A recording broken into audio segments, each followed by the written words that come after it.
Hey everyone, welcome back to Medrevisions, where we break down complex medical scenarios into easy-to-understand explanations. If you're a student or just someone curious about medicine, make sure you hit that subscribe button so you never miss an update. Today, we're diving deep into a clinical case that centers around a 29-year-old man with some peculiar skin changes. This question is from our question bank www.medrevisions.com, where we provide more than 4,600 PLAB 1 or MLA exam-style questions, with notes. Check out the link in the description for more information. This is a high-yield topic, especially for those studying for medical exams. So let's jump right in.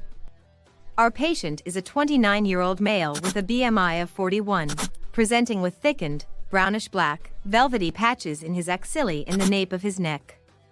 We're asked to identify the most likely diagnosis among a range of options. The options are A. Tinea corporis, B. Acanthosis nigricans, C. Seborrheic dermatitis, D. Vitiligo, and E. Cushing's syndrome. The answer to this question is B. Acanthosis nigricans, or AN for short. But why? Let's break it down. First, let's eliminate the incorrect answers. Tinea corporis typically manifests as a ring-like rash and is usually itchy. There is no velvety texture here. Seborrheic dermatitis primarily affects the scalp, face, and torso, and presents with flaky, dandruff-like scales. Again, not velvety. Vitiligo presents with patches of depigmented, or lighter skin, not darkened areas. Cushing's syndrome has a range of symptoms like moon face and buffalo hump, none of which our patient has. This brings us to option B, acanthosis nigricans. It's most commonly linked to obesity and insulin resistance, which fits perfectly with our patient's high BMI. So what's next for our patient? Well, since acanthosis nigricans can be a sign of underlying insulin resistance, he should be further evaluated for conditions like type 2 diabetes.